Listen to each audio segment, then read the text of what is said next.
잠시 기도하겠습니다. 우리를 사랑하시는 자비로우신 하나님 아버지, 하나님을 멀리 떠나 죄 가운데 행하던 저희들, 악한 행실로 하나님과 원수가 되어서 하나님의 진노와 심판을 받아야 마땅하지만은 우리가 알지 못할 때 하나님이 먼저 우리를 사랑하시고 우리가 받아야 될 저주와 심판을 주 예수님이 대신 담당하시고 주님이 흘리신 그 보배로운 피로 우리의 죄를 영원히 씻어주시고 다시는 심판과 저주를 받지 않게 하시고 아무 공로 없이 구원해 주신 그 크신 은혜를 인하여 감사를 드립니다. 이 시간 주님의 보배로운 피로 구속함을 받은 저희들 주님 앞에 함께 모여서 주님의 사랑과 은혜를 찬송하며 주님의 말씀을 배우며 주님과 함께 교제케 하신 것을 감사드립니다. 이 시간에도 주님께서 우리 가운데 함께 계심을 믿습니다. 우리 각 사람을 굽어 살피시고 하나님의 능력의 손으로 붙들어 주옵소서. 형제나 우리 가운데 아직도 하나님의 사랑을 참으로 깨닫지 못한 사람이 있으면 그 마음을 열어주시고 이 크고 하나님의 놀라운 사랑과 은혜를 깨닫고 믿음으로 영원한 생명과 소망을 함께 얻을 수 있도록 인도해 주옵소서. 우리 각 사람을 그리스도 안에서도 완전한 사람으로 세워주시고 멀잖아 다시 오시는 주님 영광 앞에 부끄럽지 않게 설 수 있도록 인도해 주옵소서. 전국에 있는 우리 교회, 세계 많은 교회, 어려운 가운데서도 믿음을 지키고 복음을 전하는 모든 형제 자매들 가운데 주님이 함께 하시고 말씀과 성령의 능력으로 도와주심을 믿습니다. 아직도 이루어져 있는 불쌍한 많은 영혼들에게 복음을 전해서 많은 영혼이 더욱 구원을 받을 수 있도록 주님께서 역사해 주옵소서. 때를 따라 우리에게 필요한 말씀을 주시고 우리의 행할 길을 가르쳐 주시는 주님, 이 시간에도 우리에게 나타내시고자 원하시는 주님의 말씀, 주님의 거룩하신 뜻을 우리를 하여금 더욱 깨달아 알게 도와주옵소서. 우리 주 예수 그리스도의 이름으로 기도드렸습니다. 아멘. 행해 주시겠습니다. 찾겠습니다. 마태복음 24장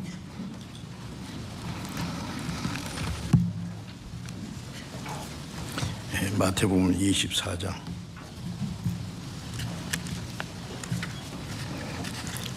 42절부터 24장 42절부터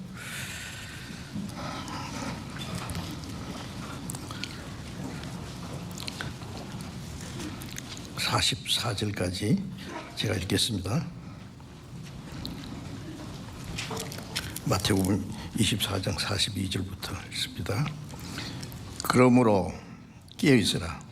어느 날에 너희 주가 임할는지 너희가 알지 못함이니라. 너희도 아는 바가 오니 만일 집 주인이 도적이 어느 경점에 올 줄을 알았다면 깨어있어 그 집을 뚫지 못하게 하였으리라. 이러므로 너희도 깨어있으라. 생각지 않은 때에 인자가 오리라. 네, 거기까지.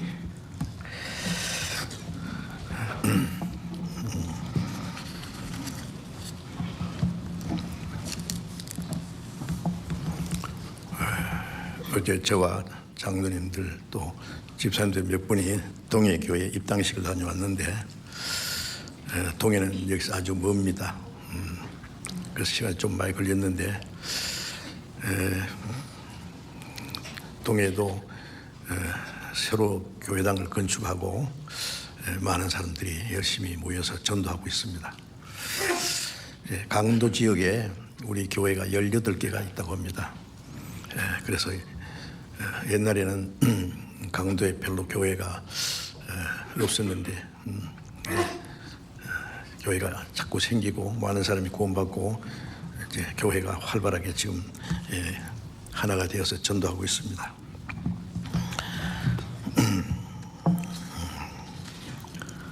우리나라뿐 아니라 세계가 지금 여러 가지 정치적으로, 군사적으로 또 환경적으로 많은 위험을 안고 살면서 주님 다시 오실 날이 너무나 가까웠다는 것을 우리가 더 느끼고 있습니다.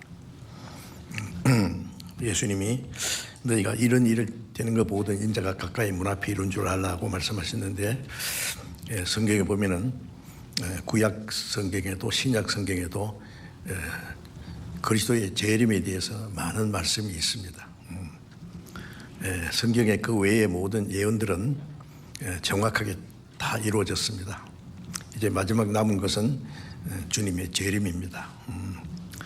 주님의 재림은 하나님이 하시는 구원의 역사가 끝나는 동시에 이 땅의 모든 사람들을 심판하시는 날이 될 겁니다.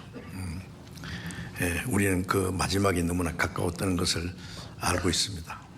그래서 오늘은 예수님의 재림에 대해서 좀 말씀을 드리려고 합니다.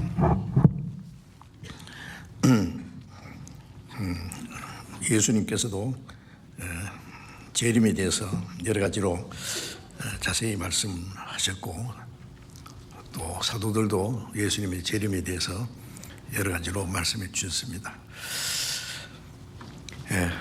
이제 읽은 말씀에 마태복음 24장 42절에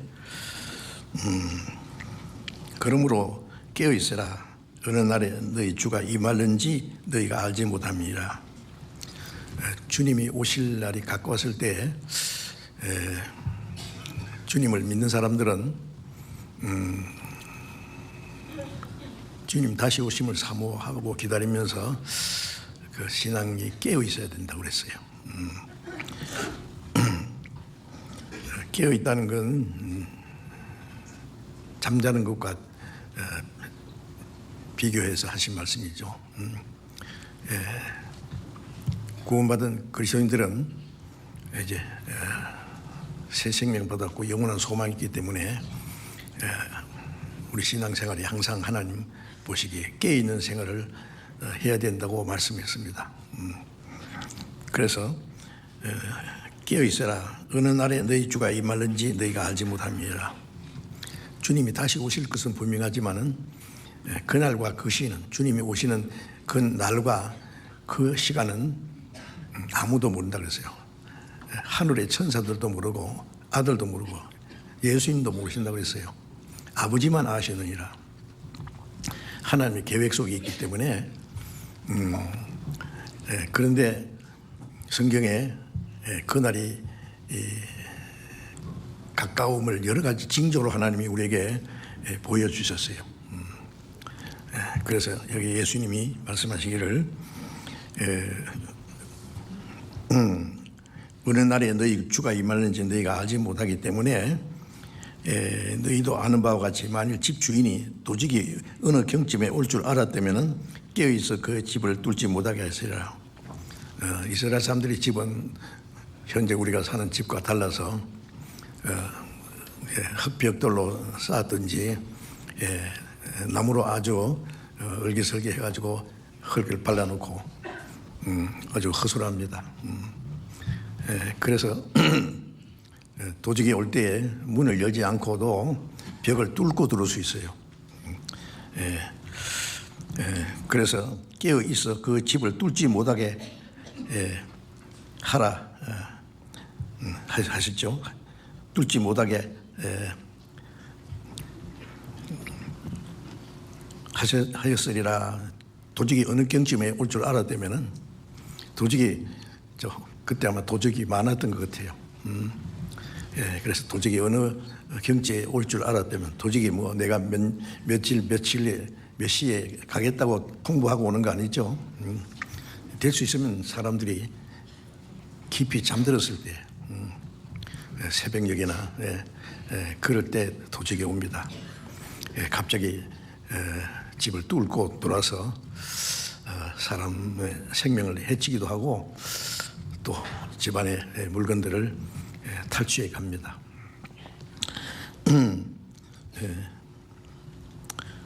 이러므로 너희도 깨어 예비하고 있으라.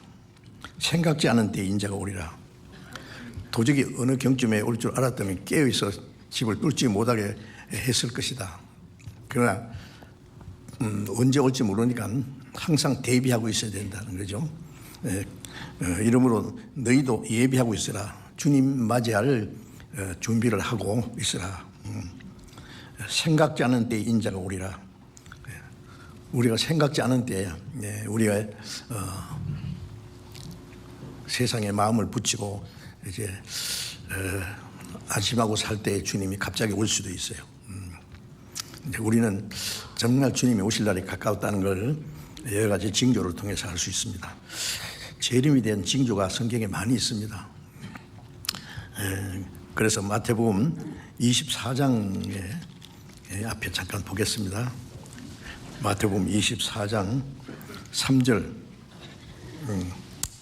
마태복음 24장 3절에 예수께서 감람산 위에 앉으셨을 때에 제자들이 종용이 와서 가로되 우리에게 이르소서 어느 때에 이런 일이 있겠사오며 또 주의 임하심과 세상 끝에는 무슨 징조가 있사오리까. 주님이 이제 자주 세상 끝날에 대한 것을 말씀하신 것 같습니다. 그래서 제자들이 예수님과 함께 감람산에 있을 때 낮에는 예루살렘 성전이나 바깥에서 많은 사람들에게 말씀을 가르쳤었습니다. 이제 밤에는 제자들과 함께 조용히 감람산에 계시면서 기도도 하시고 또 찬이슬을 맞으면서 주무시기도 했습니다. 그래서 감람산에 예수님이 앉으셨을 때 제자들이 종용이 와서 가로되 우리에게 이루소서 어느 때 일이 있겠사오며. 자, 예루살렘의 멸망과 이스라엘의 그 멸망에 대해서 앞에 말씀하셨는데, 그리고 성전이 예수님 당시의 성전은 기원전 586년에 바벨론에 의해서 솔로몬이 지은 그 성전이 다 불타버리고 무너졌습니다. 그리고 바벨론 70년 포로 후에 하나님의 약속대로 다시 이스라엘에 돌아왔습니다.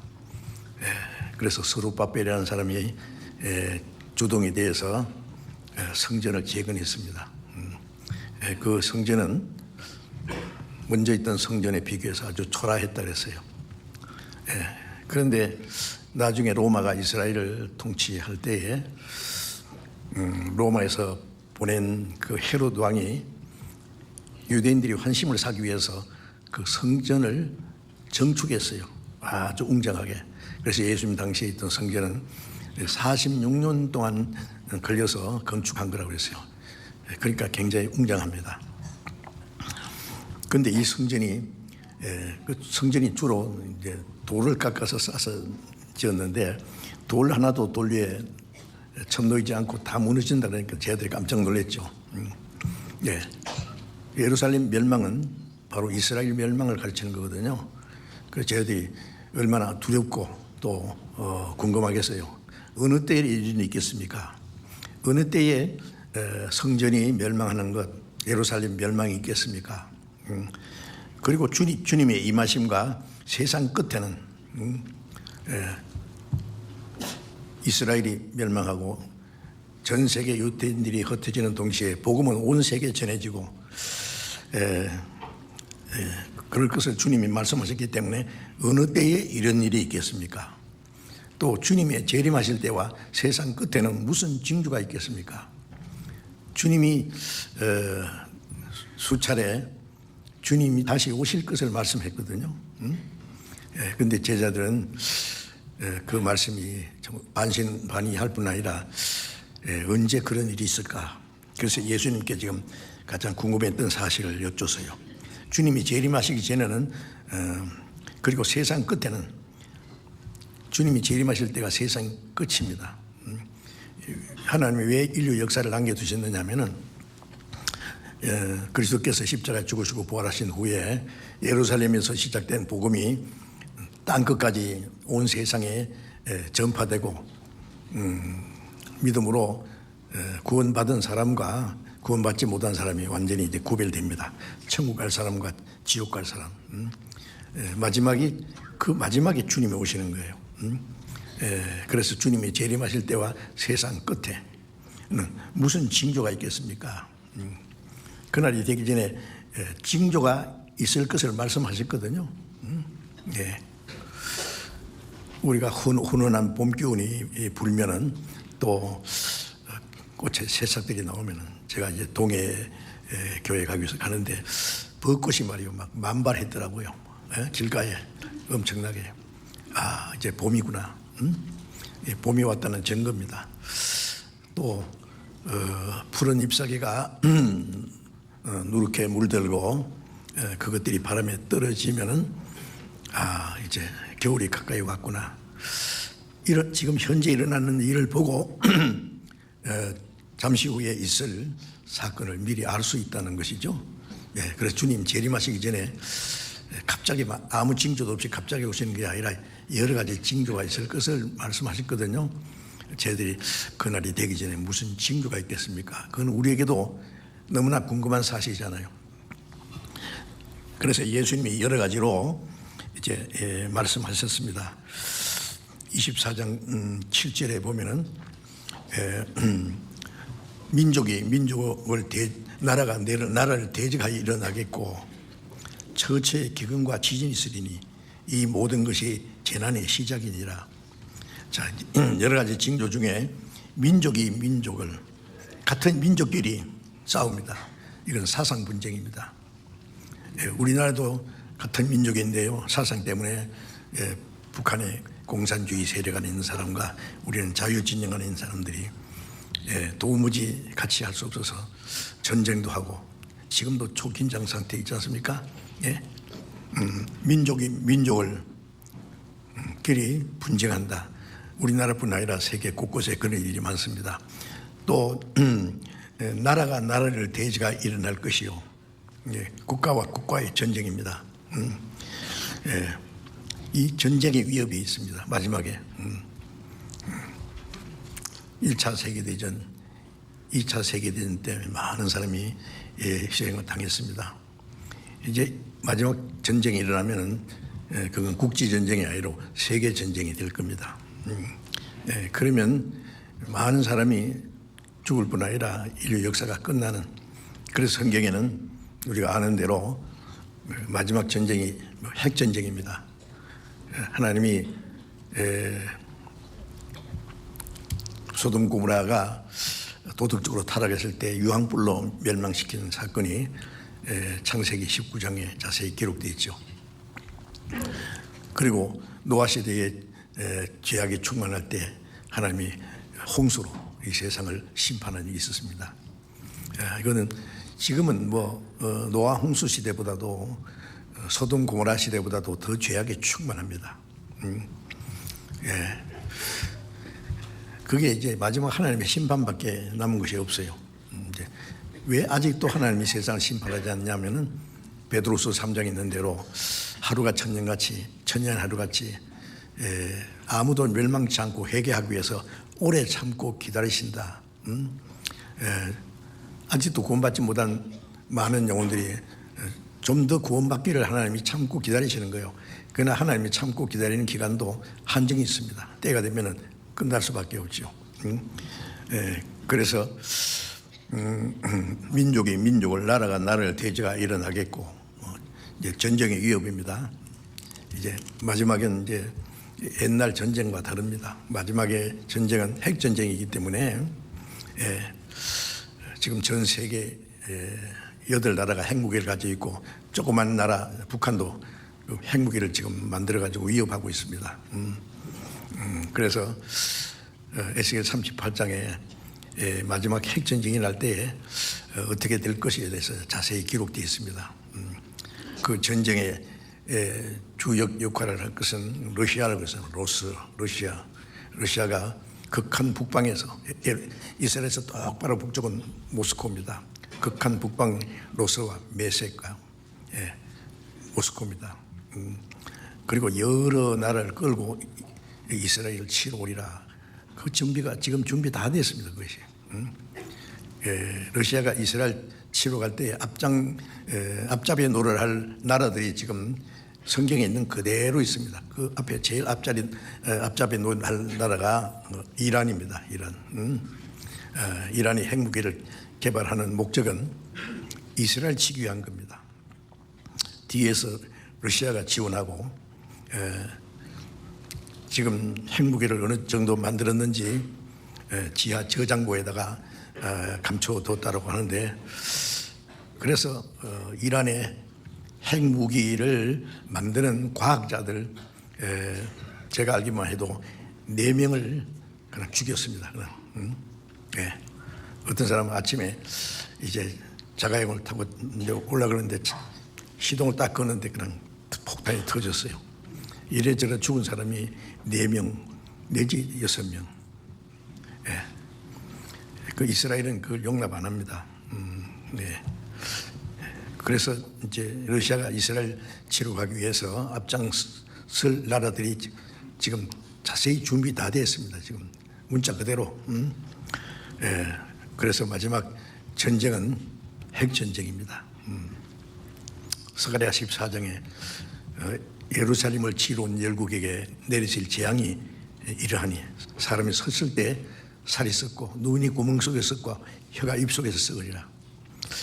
왜 그렇게 설명했을까요? 사람이 썩을 때 누워서 썩지 섰을 때 썩습니까? 섰을 때 눈이 썩고 혀가 씻고 썩고 살이 썩어 내려앉아 그랬어요. 핵전쟁이 나면은 쓰러질 시간도 없이 그 자리에서 쌍도가 버립니다. 자, 이제 그 핵전쟁의 그 자세한 설명까지 성경에 있으니까 그건 우리가 의심할 수가 없습니다. 핵전쟁은 반드시 일어날 거예요. 그래서 민족이 민족을, 나라가 나라를 대적하려 나겠고, 자, 우리가 이 징조가 지금 우리 시대에 너무나 확실합니다. 정말 전쟁이 일어나지 않는 것이 기적이라고 할 정도로 정말 하루 동안에 무슨 일이 날지 모릅니다.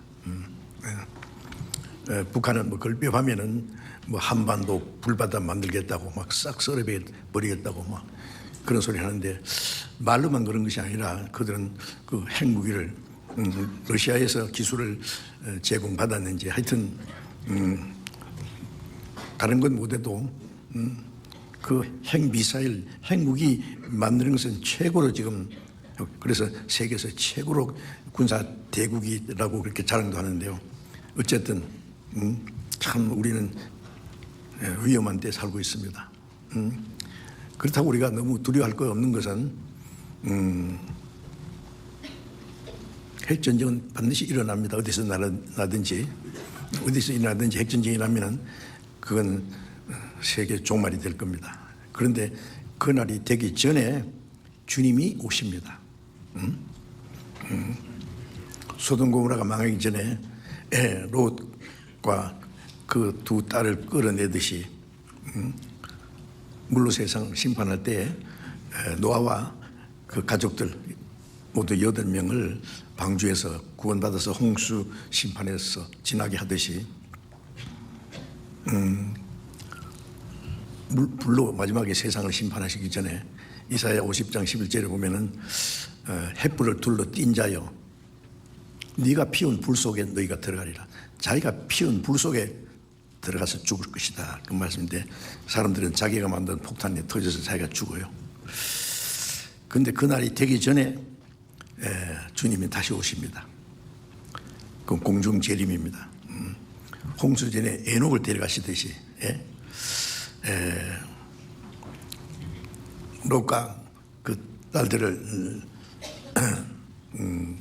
소돔 고모라에서 인도에 냈듯이 데살로니가서 1장에 보면은 주님이 재림하실 때 우리를 데려가시는데 이 마지막 환난에서 우리를 구원하시는 예수님이라. 주님이 오시는 것은 마지막 이 세상을 심판하는 그 환난에서 우리를 구원하기 위해서 오십니다. 그렇기 때문에 이런 일이 있을 때 우리가 두려워할 것이 아니고 주님 오실 날이 너무나 가까웠다는 걸 생각하면서 주님 맞이할 준비를 하고 깨어 있어야 될 겁니다. 그리고 마태복음 24장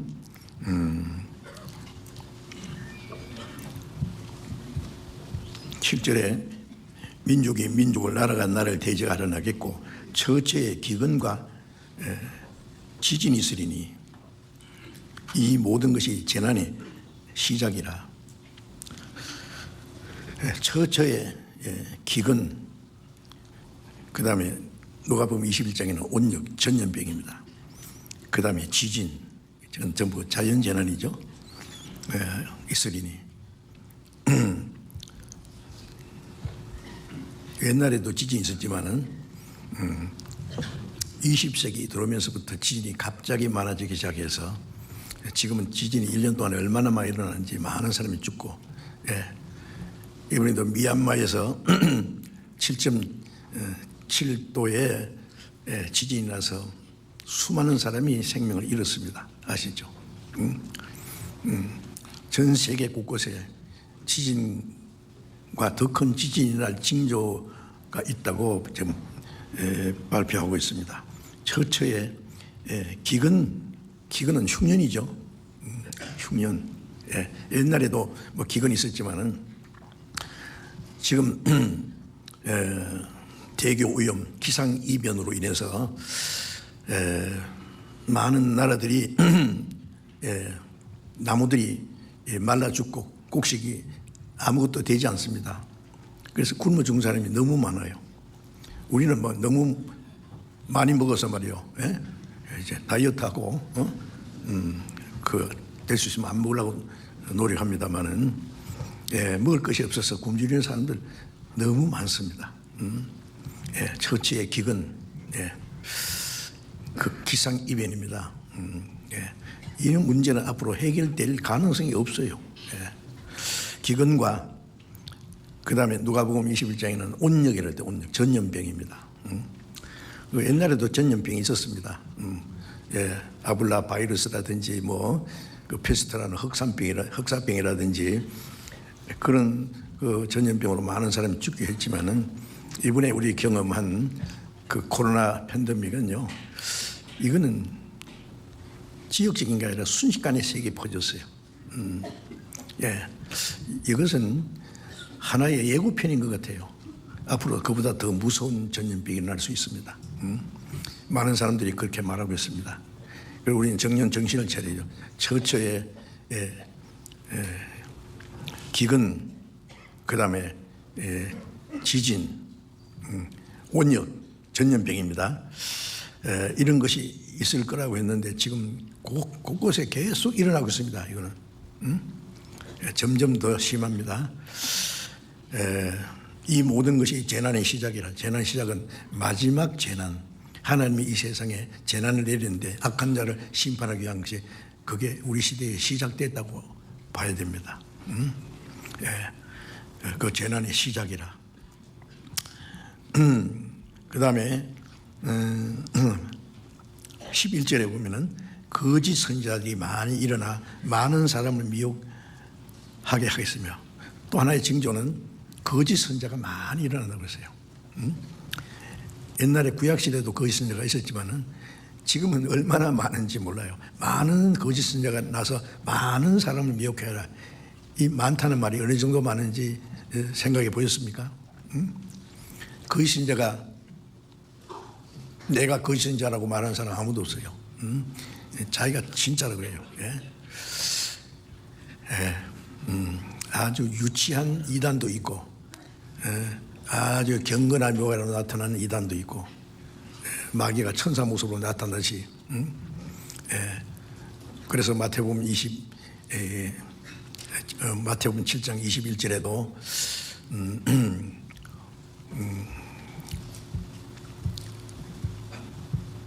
나더러 주여 주여 하는 자마다 천국에 다 들어갈 것이 아니다. 주여 주여 하는데 많은 사람들이 거짓 선지자가 나타나서 많은 사람을 미혹해 하기 때문에 교회당도 많고, 교회도 각 교파도 많고, 목사도 많고 아주 열심히 합니다. 그런데 그들이 다 올바로 복음을 전하는 사람들이면 얼마나 좋겠어요. 구약 시대에도요, 거짓 선지자들은 막 몇백 명 되고, 하나님의 선지자는 한 사람밖에 없는 때도 있었잖아요. 그런 일이 몇 번 있었습니다. 지금요, 자칭 선지자라고 하는 사람들, 그들이 하는 일을 보면은 그들이 거듭난 경험도 없고 거짓을 가르칩니다. 그래서 아주 거룩한 자하고 착한 자지만은 위선자입니다. 거짓 선자들이 너무 많아요. 진짜 하나님의 복음을 전하는 사람들은 찾기가 어려울 정도로. 교인들은 많아요. 우리나라 기독교 교인들 많잖아요. 세계 기독교 전성시대입니다 지금. 그런데 이상한 것은요, 거듭난 사람 만나기가 너무 어려워요. 그래서 누가복음 13장에 좁은 문으로 들어가라. 내가 명하노니 들어가기를 구하여도 못하는 자가 많으리라. 천국에 들어가려고 열심히 하는 사람은 많은데 실제로 들어가는 사람은 너무 적다. 왜요? 거짓 선자들이 거짓을 가르치기 때문에요. 그래서 많은 사람을 미혹해 한다. 많은 거짓 선자가 일어나서 많은 사람을 미혹해 합니다. 얼마나 많은지 많으면 그 진짜인 줄 알아요. 가짜가 진짜처럼 행세하고 진짜를 가짜인 줄 알고 하는 게 우리 시대입니다. 많은 사람을 미혹하게 하겠으며 불법이 성함으로 많은 사람의 사랑이 식어지리라. 이 세상의 마지막에 불법은 죄입니다. 죄악이 충만합니다. 불법이 성함으로 많은 사람의 사랑이 식어집니다. 서로를 배반하고 개인주의고 사랑이 식어져서 철저히 이기주의, 개인주의입니다. 그 다음에 14절 같이 한번 읽어보겠습니다. 이 천국 복음이 모든 민족에게 전거되기 위하여 온 세상에 전파되리니 그제 어찌오리라. 참 중요한 말씀을 주님 하셨는데, 이 천국 복음이 모든 민족에게 전거되기 위하여, 모든 민족에게 전거되어야 되거든요. 온 세상에 전파되리니, 이 말씀 하실 때에는요, 제자들도 아직 확실히 깨닫지 못했을 때요.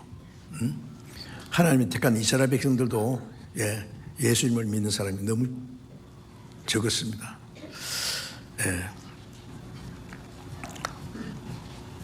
그런데 예수님 말씀하신 이후 2000여 년이 지난 후에 어떻게 됐어요? 예루살렘과 온 유대와 사마리아와 땅끝까지 온 세계에 전해졌는데, 우리가 가지고 있는 성경이 예수님 당시에는 히브리어로 사용하고 있었습니다. 이스라엘 사람들이 말이죠. 구약은 히브리어, 일부는 아람어. 신약 성경은 헬라 문명 시대이기 때문에 헬라어로 기록이 되었어요. 근데 지금 우리가 히브리어를 말하고 헬라 말로 하면은 누가 알아듣겠어요?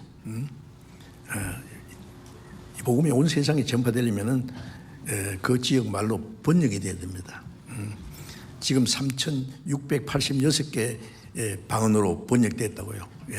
지금 발표됐습니다. 그러니까 전 세계 번역할 수 있는 언어로는 다 번역이 됐습니다. 온 세상에 전파되리니, 온 세상에 전파되었습니다. 땅 끝까지 전파되었습니다. 그제야 끝이 오리라. 끝이 온다는 말은 주님이 재림하시고 마지막 복음의 역사가 끝나는 겁니다. 우리는 하나님이 작정하신 마지막 시대의 구원을 받은 게 확실하고, 주님 다시 오실 날에 너무 가까운 때에 살고 있는 것은 뭐 의심할 여지 없이 너무 확실해요. 주님 재림하시기 전에 이루어질 징조는 다 이루어졌습니다. 남은 건 뭐 있습니까?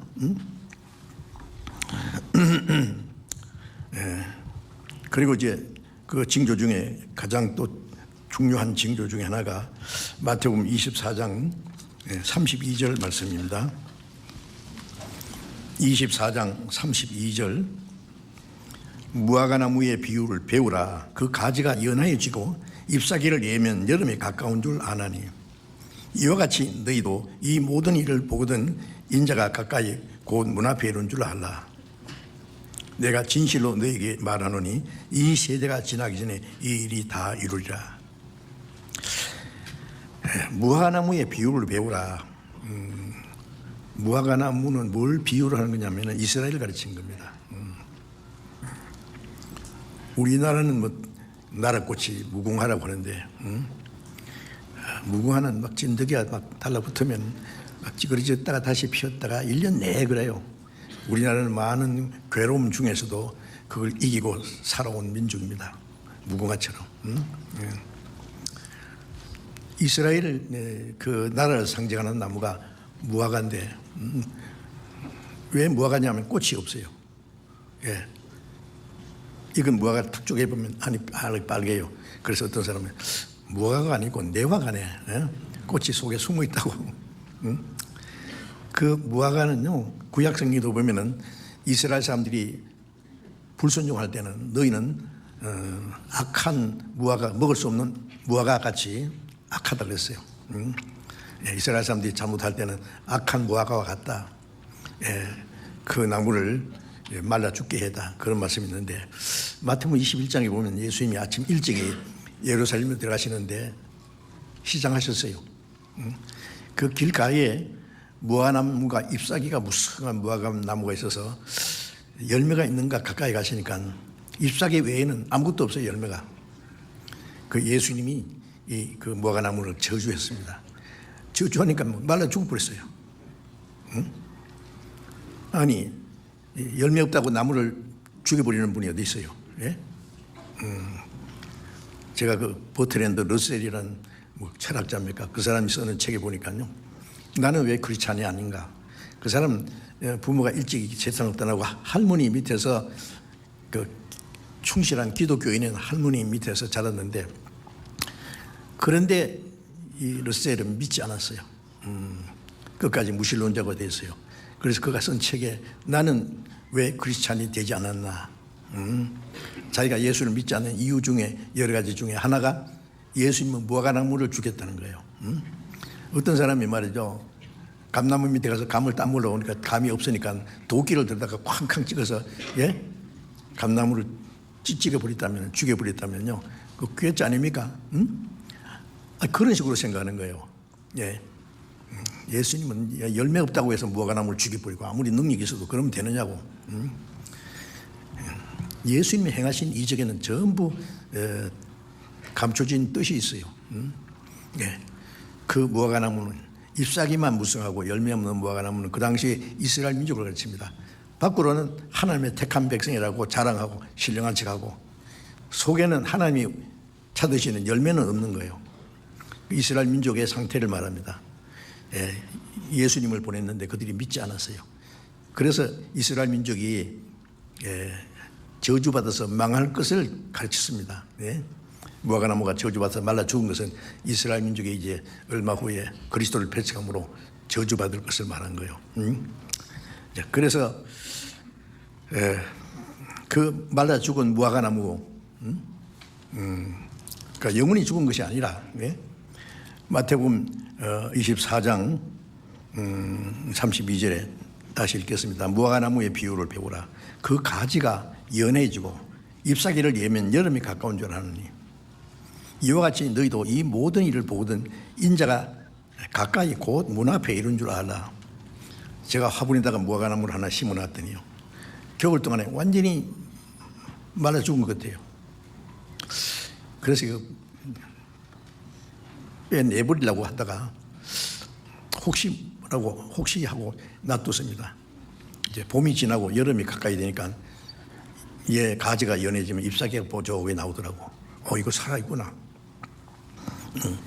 이스라엘 민족은 서기 70년에 로마에 의해서 망해버리고 BC 135년 이후에 전 세계에 흩어져서 유대인들이 이스라엘 땅에서 사는 걸 허락하지 않았어요. 다 쫓아냈어요. 전 세계 약 100여 나라에 흩어져서 가는 곳마다 그리스도를 죽인 악마라고 취급을 받고 말이야. 가는 곳마다 막 학살을 당했어요. 그래서 구석구석에 유대인들이 살아남기 위해서 유대인은 신분을 숨기고 살았다고 합니다. 그래가지고 나라가 망한 것은 예수님 오시기 586년 전에 바벨론에서 망했고 그 땅에서 쫓겨난 것은 서기 70년 이후에 이제 정확하게는 135년 이후에 전 세계에 터졌습니다. 예, 그리고 2000년 동안 그 어디 있습니까? 나라가 없어졌어요.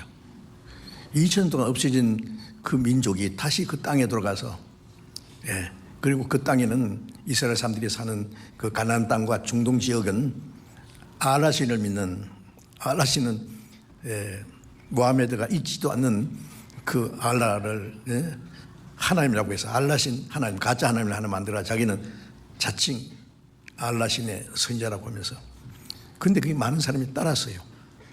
자, 거짓은 더 잘 믿어요, 이상하게. 그래가지고 부자들 다 때려 죽여야 된다. 그 당시에도 가난한 사람들이 너무 많거든요. 부자들이 가난한 사람에게 일을 시키고 착취하기 때문에. 그런데 이제 알라신 앞에서 모든 사람이 평등하다 보니까 가난한 사람들이 좋잖아요. 공산주의 사상 비슷합니다. 예, 가난한 사람이 편에 들려면 그렇게 하면 돼요. 예. 그래서 저놈 죽이라 그래가지고 이제 메카에서 메디나로 도망갔어요. 그런데 한 300명 장정들이 따라갔어요. 그래서 모하메드를 보호하고 그 다음에 군대를 조직해가지고 코란경을 받을래 아니면 알라신을 받을래. 예, 알라신 코란경을 받지 않고 받지 않으면은 죽인다는 거예요. 예. 자, 그래서 그게 승리했어요. 그게 그 군대가. 그래서 이제 모슬렘이 생긴 겁니다. 예. 지금 모슬렘이 중동을 장악하고 전 세계 회교 국가가 50여 나라예요. 엄청납니다. 예. 자, 그래서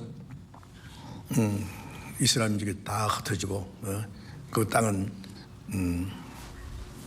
알라신을 섬기는 회교도들이 점령하고 있었는데, 이스라엘 민족이 어떻게 다시 그들이 모여가지고 그 땅에 들어가서 강대한 그 회교들, 알라신을 믿는 그 아랍 세력을 물리치고 그 땅을 뺏어서 사막을 옥토로 만들어서 나라를 세우겠냐고요. 상상해 보세요. 그거는 100분의 1도 가능성이 없는 거예요. 그런데 복음이 온 세계에 마지막 전파되면 이스라엘이 회복될 것을 말씀했습니다. 무화과나무가 가지가 연해지고 잎사귀가 나온다는 말은 이스라엘이 회복되는 걸 보거든 인자가 가까이 문 앞에 이런 줄 알라. 그 이스라엘이 2000여 년 동안 멸망해서 없어진 민족이 우리 시대에 1948년 5월 14일에 갑자기 독립하고 네 차례 중동 전쟁에서 전쟁할 때마다 조그만 나라가 강한 아랍 세력을 물리치고 이겼습니다. 그러다 나라를 세웠습니다. 예. 전 세계 유대인들 다 합쳐봐야 2천만 명도 안 돼요. 예. 예. 우리나라 수도권 인구 정도도 안 될 거예요. 그런데 그들이 중동의 그 세력을 아랍 세력을 압박하고 나라를 세우고 전 세계 경제 대국이 되고, 예? 예. 전쟁하면 뭐 영락 없이 이기는 민족, 머리가 제일 뛰어난 민족, 돈 제일 많은 민족, 참으로 이상한 민족입니다. 그 민족이 다 죽어 없은 줄 알았는데 왜 2000여 년 만에 독립했느냐. 무화과나무가 겨울이 지나면은 가지가 연해지고 말라 죽은 것들은 가지가 연해지고 잎사귀가 나오듯이 이스라엘이 회복될 걸 말한 겁니다. 1948년 5월 14일에 잎사귀가 뼈조각이 나왔습니다.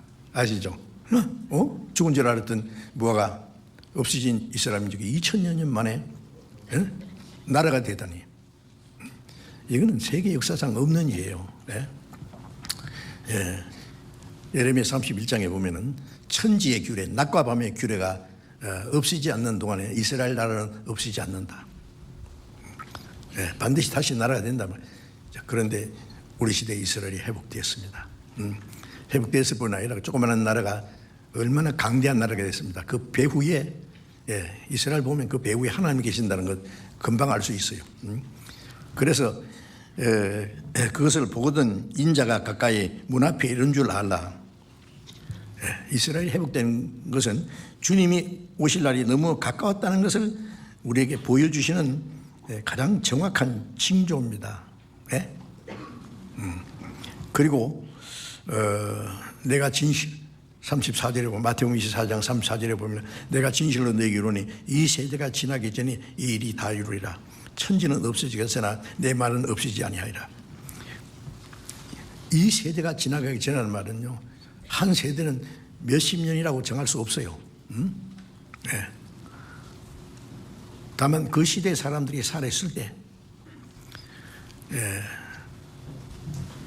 빌라도가 예수님을 십자가에 못 박히기 위해서 넘겨주면서 죄 없는 예수를 왜 십자가에 죽이라고 하느냐. 빌라도는 3번이나 예수님이 죄 없다는 것을 변명했어요. 유대인들은 막무가내 십자가에 죽여라. 십자가에 죽이지 않으면 당신도 같은 패거리요, 가이사의 반역자요. 이 빌라도 역시 비겁쟁이였어요. 이스라엘 사람들이 데모하고 폭동을 일으키면은요, 로마에서 빌라도 정치 잘못했다고 소환해 갈 거예요. 그래서 그래, 죄 없는 사람 죽이란 말이지. 그럼 죄 없는 사람 죽이기는 죽인데 앞에서 손을 씻으면서 하는 말. 나는 여기 이 사람에 대해서 깨끗하다. 그 죄 없는 사람을 죽이는 피값을 너희들이 받으라 그러니까 좋습니다. 그 피를 우리와 우리 자손에게 돌리자다. 우리와 하니까 당대부터 시작해서 우리 자손에게 약 2000년간 죄 없는 그리스도를 죽인 피값이 그들에게 돌아갈 거예요. 근데 그리고 예수님 말씀하시길 이 모든 피값이 이 세대에게 돌아가라. 예수님을 죽인 사람들이 살아있을 때 그 한 세대입니다.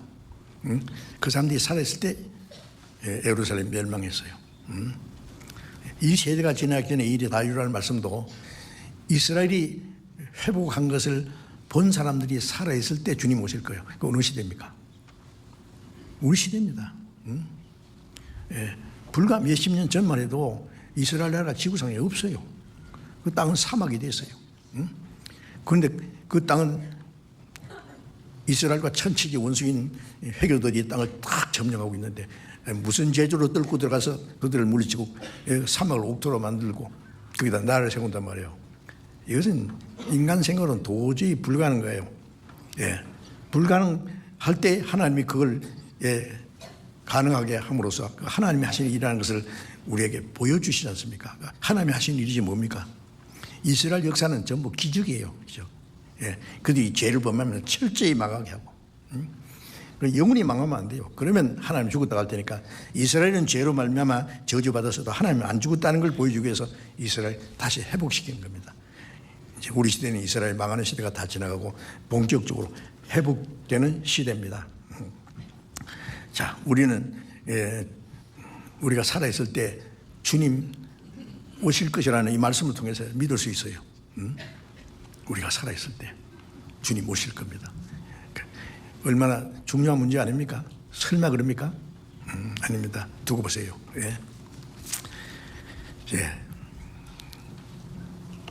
오늘이라도 주님이 오실 수 있어요. 오늘 안 오시면 내일 오실까? 금년 안 오시면 내년에 오실까? 왜 빨리 안 오시는지 이유가 있죠. 두 가지 이유는, 하나는 구원받은 그리스도인들이 구원을 받아서도 올바로 살지 못하니까 올바로 살 수 있는 기회를 잠깐 주시는 거예요. 그것도 모르고 자기 마음대로 살면 안 됩니다. 주님을 위해서 살 수 있는 기회가 있어야 되는데 우리에게 좀 기회를 주시는 거예요. 그리고 구원 안 받은 사람들에게는요, 하루가 천년같이 아무도 멸망치 않고 회개하게 원해서 기다린다고 했잖아요. 주의 오래 참으심이 너희 구원이 될 줄 알라. 그래서 주님이 안 오시는 거지. 그런데 그 하나님이 기다리는 시간도 한정이 있습니다. 이제 우리 시대에 주님, 우리가 살아서 주님을 맞이할 수 있는 시대에 살고 있다고 생각합니다. 주님 재림하실 때 되어질 일이 어떤 일이 있을까 잠깐 생각해 보겠습니다. 베드로전서 1장 베드로전서 1장 13절 읽겠습니다. 13절을 같이 읽읍시다. 그러므로 너희 마음의 허리를 동이고 근신하여 예수 그리스도에 나타나실 때에 너희에게 가져올 은혜를 온전히 바라지어다. 마음의 허리를 동이고, 허리를 동인다는 것은요, 길을 떠나는 사람이 옷을 입고 허리를 동이고 신을 신고 떠날 차비하듯이 우리 주님 오실 날을 그 오실 주님을 맞이하기 위해서 우리의 생활에 그 마음을 동이고 정신을 차리고 근신한다는 말은 깨어있으란 말이죠. 예수 그리스도에 나타나실 때에 너에게 가져올 은혜를 온전히 받을지어다. 주님이 오실 때에 우리에게 줄 은혜가 있어요. 첫 번 오신 주님은 십자가에 죽어서 우리 죄를 사해 주시고 그 은혜로 구원받았습니다. 근데 주님이 다시 오실 때 우리에게 줄 은혜가 뭘까요? 그때 우리에게 줄 은혜가 있어요. 우리가 주님을 위해서 산 것은 조금인데 거기에 대해서 보상은 엄청 큰 거예요. 그게 은혜예요. 우리가 주님을 위해서 순종하고 수고하고 희생한 것은 뭐 별거 아니에요, 사실 보면은. 그런데 그게 비해서 주님이 우리에게 주신 상급은 너무나 크고 영원한 겁니다. 그 은혜예요, 그것도. 그 은혜를 온전히 바랄지어다. 그래서 우리는 그날을 사모해야 돼요. 히브리서 3장 그 앞에 히브리서가 있습니다. 야고보서 앞에 히브리서 10장 히브리서 10장 37절 10장 37절 또 같이 읽어봅시다. 잠깐 후면 오시리가 오시리니 지체하지 아니하시리라. 잠시 잠깐 후면 이 말씀 보면은 이 말씀 하신 제가 언제인데 아직도 안 오셨는데 잠시 잠깐 우리가 생각할 때 길지 하나님 보실 때는 시편 90편을 보면 천년이 지나간 어제 같으며 밤에 한 경정부터 한 잠깐 지나간 한 순간이 비하다 그 말이에요. 하나님 보실 때는 하루가 천년 같다고 그러죠. 천년이 하루 같고 그래서 하나님 보실 때는 잠시 잠깐 후에요. 때가 되면은 오실 이로 약속하신 분이 반드시 오시리니 지체하지 아니하시리라. 주님 오실 날이 오시는 것은 분명한 약속입니다. 반드시 이루어집니다. 그리고 주님이 재림하시는 게 두 가지가 있어요. 공중 재림이 있고 지상 재림이 있습니다. 그 공중 재림은 마태복음 24장 40절에 보면은 그때에 두 사람이 밭에 있으면 하나는 데려가고 하나는 버려두고 두 여자가 매를 갈고 있으면 하나는 데려가고 하나는 버려두고 하시오. 누가복음에 보면은 두 남자가 자리에 누웠는데 하나는 데려가고 하나는 버려두고 당할 것이다. 주님 오실 때 일어날 일입니다. 두 사람이 밭에서 일을 하죠. 그런데 갑자기 한 사람은 주님이 데려가셨어요. 한 사람은 그대로 남아요. 아침 저녁 부녀들이 이제 음식을 만들고 있는데 이스라엘 사람들은 그 맷돌을 갈아서 이제 곡식을 가루로 만들어 가지고 떡을 구워서 먹어요. 그런데 일하는데 갑자기 한 여자는 올라갔고 하나는 남았어요. 남자 둘이 같은 자리에 누워서 잠을 자는데 하나는 올라가고 하나는 남았어요. 자, 낮에 직장에 다니든지 장사를 하든지 무슨 일을 하든지 열심히 일하다가 주님 데려가십니다. 아침 저녁 구원받은 자매는 음식을 만드는데 그냥 올라갔어요. 음식 타는 냄새가 나는데 없네요. 여보 이거 다 타고 있어. 그러니까 아무도 없어요. 부인방 구원받고 남편 구원 안 받은 사람은 그런 일이 생길 거예요. 갔어요 그냥. 밤에 깊이 잠들었는데 잠들어서도 구원받은 사람 데려갑니다. 낮이 됐든지 아침 저녁이 됐든지 밤이 됐든지 주 언제 강림하실지 혹 밤엔 혹 낮에 언제 오셔도 우리는 주님 맞이할 준비를 하고 있어야 돼요. 그래서 데살로니가전서 4장 16절 찾겠습니다. 데살로니가전서 4장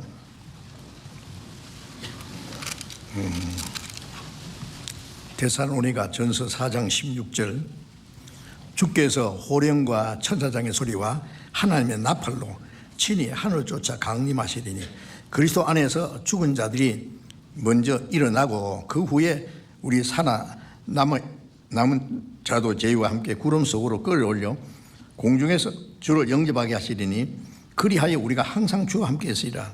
그러므로 이 여러 말로 서로 위로하라. 여기 주께서 호령과 천사의 소리와 하나님의 나팔로 친히 하늘을 쫓아 강림하시리니 이 공중 재림입니다. 아주 두려운 음성으로 천사들의 소리와 하나님의 나팔 소리가 들립니다. 친히 하늘을 쫓아 강림하시니 그리스도 안에서 죽은 자들이 먼저 일어나고 그리스도 안에서 구원받고 죽은 사람들 먼저 부활합니다. 구원받고 죽은 사람들은 영혼은 나홀에 들어가 있고 육신은 무덤에 가 있겠죠. 먼저 살아납니다. 그 사람들이 썩지 않는 몸으로 살아납니다. 그리고 우리 살아남은 자, 이 땅에 살아있는 사람은 부활한 성도들과 함께 구름 속으로 끌어올려 공중에서 주를 영접하게 하시리니 그리하여 우리가 항상 주와 함께 있으리라.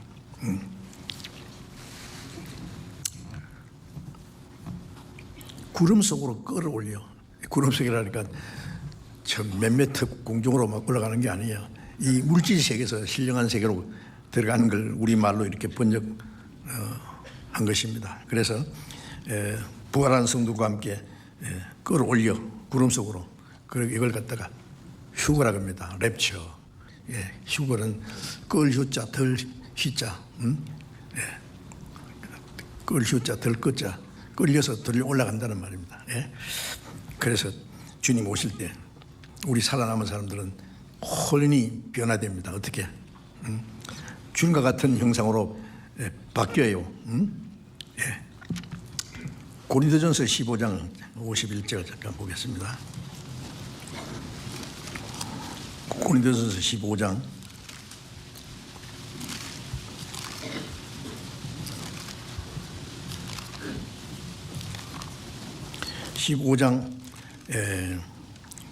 51절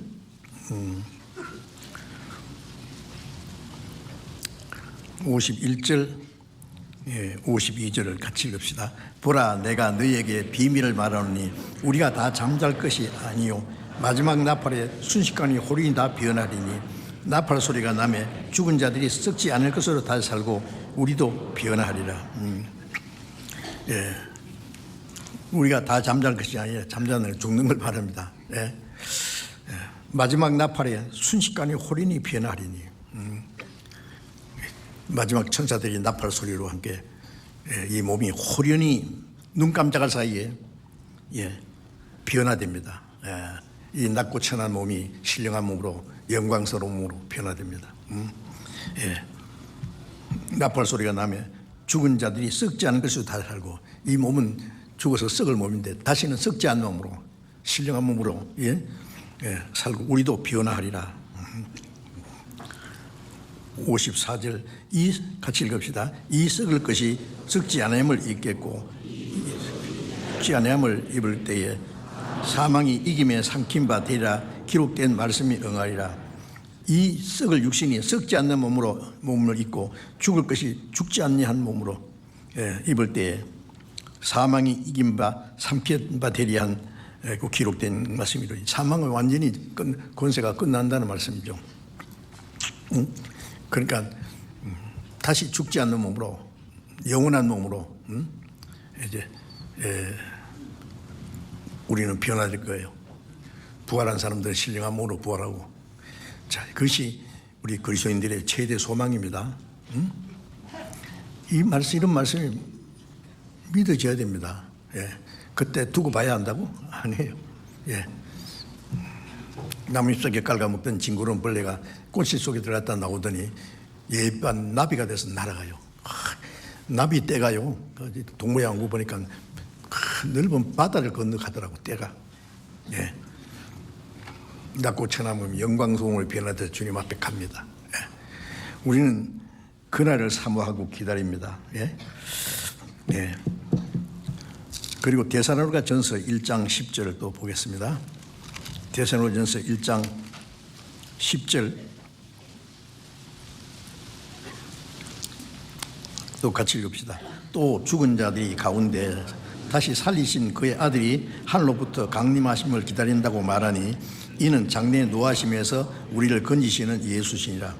죽은 자 가운데서 다시 살리신 그의 아들 하늘로부터 강림하심을 기다린다고 하니 공중제임이죠. 기다린다고 말하니 이는 장래에 노하심에서 우리를 건지시는 예수이다. 장래에 노하시면 이 땅에 하나님의 진노와 심판이 임하기 전에 우리를 데려가세요. 물로 심판하기 전에 방주에 있던 그 노아의 가족들은 그런 공중으로 올라갔잖아요. 물로 세상 심판할 때 그와 같이 구원받은 사람들은 장래 하나님 이 땅에 진노와 심판이 내리는 거기서 우리를 건지신다는 말은 데려가신다는 말입니다. 어떤 사람은 구원받은 사람이 7년 환란을 통과해야 된다. 그건 모르는 소리예요. 성경을 몰라서 그래요. 우리는 거기에 들어가지 않습니다. 주님이 공중이 재림하실 때 하나님이 우리를 데려가십니다. 공중 재림 후에 지상 재림할 때까지 7년이라는 기간이 있는데 그 기간 동안에 되어질 일이 있는데, 자, 조금 성경 좀 더 보겠습니다. 빌립보서 그 앞에 골로새서가 있고 빌립보서 2장 20절을 보겠습니다.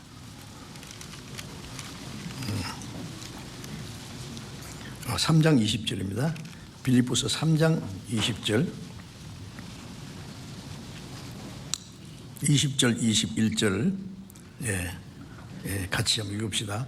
오직 우리의 시민권을 하늘에 있는지라 거기로서 구원하는 자 곧 주 예수 그리스도를 기다리노니 우리 만물을 자기의 복종케 할 수 있는 자의 역사로 우리의 낮은 몸을 자기의 몸의 형체와 같이 변케 하시리라. 오직 우리의 시민권을 하늘에 있는지라. 이 말씀 보면 돼요. 우리가 한국에서 태어난 사람은 나면서부터 한국 시민권이 있습니다. 당당히 한국 시민이에요. 한국에서 우리를 보호해 줄 책임이 있고 어려운 일이 닥치면 우리를 건져줄 책임도 있고 구원받은 사람은 하늘나라 시민이에요. 그러니까 이중 국정을 받았죠. 이중 국적자예요. 우리 육신은 땅에 사니까 이 땅의 시민권을 가지고 있고 우리의 영혼은 하늘나라 시민이에요. 이 땅의 시민권은 잠깐 끝날 거예요. 이제 우리는 하늘나라 시민은 영원하고 영광스러운 겁니다. 우리의 시민권은 하늘에 있는지라 거기로서 구원하는 자 예수 그리스도를 기다리노니. 주님이 우리를 그 나라로 영원한 나라로 데려가시려고 하는 거예요. 거기로서 우리를 구원하시는, 우리를 데려가시는 게 이 땅에 고난받는 이 세상에서 우리를 데려가신 것도 마지막 구원이에요. 그래서 로마서 8장에 보면 몸의 구속이라고 그랬어요. 그날을 우리는 기다립니다. 그가 만물을 자기에게 복종하신 수 있는 자의 역사로. 주님은 만물을 말씀으로 창조하시고 말씀으로 만물을 다스리고 복종시키는 분입니다. 그 능력으로 우리의 낮은 몸을, 낮고 천한 몸을 자기 영광의 몸의 형체와 같이 변케 하시리라. 이 낮고 천한 몸, 주님과 같이 영광스러운 몸으로, 신령한 몸으로 변케 됩니다. 징그러운 벌레가 나비가 되었어요. 우리는 그날을 사모합니다. 이것이 그리스도인의 최대의 소망입니다. 그렇죠? 그날을 사모하고 기다려야 돼요. 또 골로새서, 빌립보서 다음에 골로새서 3장 4절입니다. 골로새 3장 4절 또 같이 읽읍시다. 우리 생명이신 그리스도께서 나타나실 그때에 너희도 그와 함께 영광 중에 나타나리라. 우리 생명이신 그리스도께서 나타나실 때, 재림하실 때, 그때에 너희도 그와 함께 영광 중에 나타나리라. 우리도 그 주님의 영광에 들어갑니다. 주님과 같이 영광스러운 몸으로. 그 영광이 얼마나 놀라울지 잘 이해가 안 되죠. 이해돼요, 안 돼요? 안 되죠. 가보면 알아요. 그때 되면은 와, 이 세상에 아무리 좋은 것도요, 천국에 100만 분의 1도 안 될 걸 비교가 안 됩니다. 응? 예. 차원이 다르니까요, 그거는요. 그리고 이제 마태복음 16장 조금만 더 봅시다. 마태복음 16장.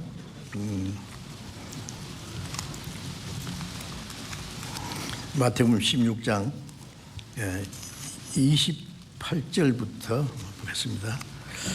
음.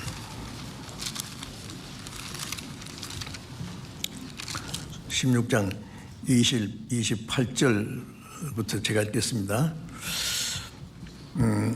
진실로 너희에게 이르노니 여기 섰는 사람 중에 죽기 전에 인자가 그 왕권을 가지고 오는 것을 볼 자들도 있느니라.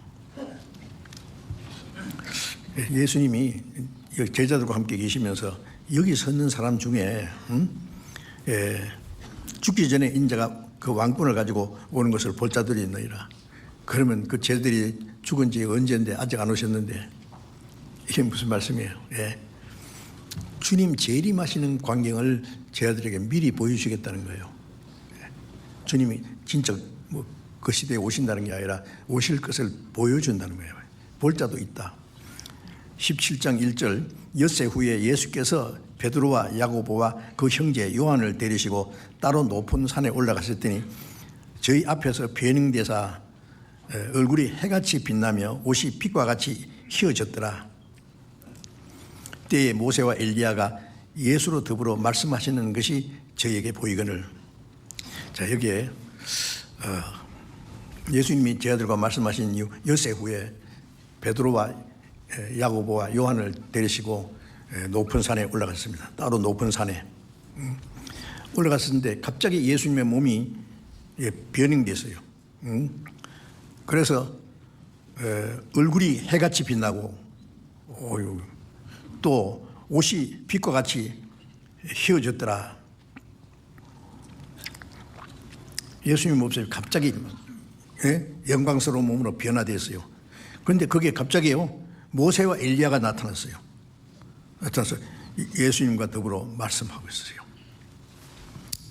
예, 모세는 구약 성경의 선지자의 대표고 엘리야는 율법의 대표고 엘리야는 선지자의 대표입니다. 왜 두 사람이 나타났을까요? 예수님이 재림하실 때 있을 두 가지 사건을 보여주신 거예요. 예. 이 변화산에서 있었던 이 모습을 베드로가 뭐라고 설명했느냐 하면은 베드로후서 1장 잠깐 보겠습니다. 베드로후서 1장. 베드로후서 1장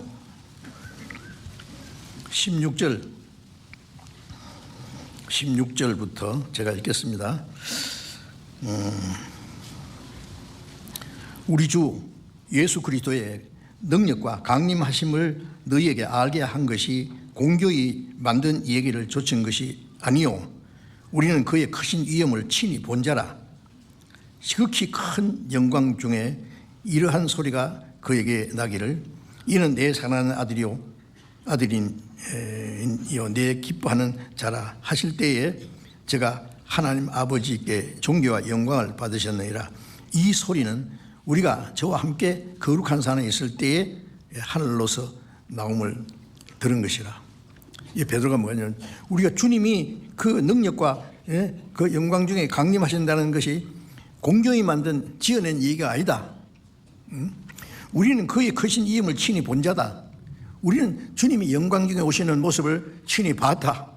언제요? 변화산에서, 높은 산에서. 그게 주님이 재림하시는 모습이었어요. 예. 우리가 이는 내 사랑하는 아들이요 기뻐하는 자라 하실 때 우리가 저와 함께 거룩한 산에 있을 때 들은 거룩한 산에 예수님이 변화되시는 그 모습을, 그게 주님이 재림하시는 광경이었어요. 그래서 베드로는 그것을 미리 보았다. 앞으로 될 것을 하나님이 잠깐씩 미리 보여주는 사건이 있었어요. 예? 그러면 왜 모세와 엘리야가 나타났느냐? 모세는 이스라엘 민족을 애굽에서 건져내서 가나안 땅으로 인도하면서 요단강 건너편에 가나안 땅을 보기만 했지 들어가지를 못했어요. 가기 전에 죽었어요. 너부산에서. 엘리야는 하나님과 동행하고 하나님의 일을 하다가 산채로 데려갔어요. 모세는 그리스도 안에서 죽어서 주님 앞에 갈 사람의 모습이고, 부활해서 주님 앞에 갈 사람의 모습이고, 엘리야는 죽지 않고 살아서 주님을 맞이할 사람 대표입니다.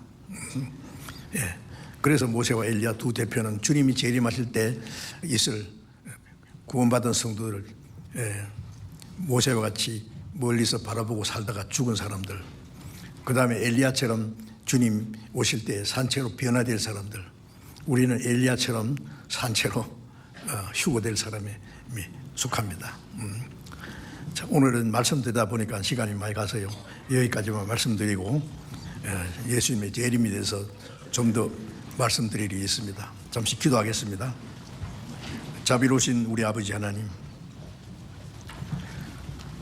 주님이 말씀하신 대로 주님 다시 오실 그날이 너무나 가까운 것을 저희들이 알고 있습니다.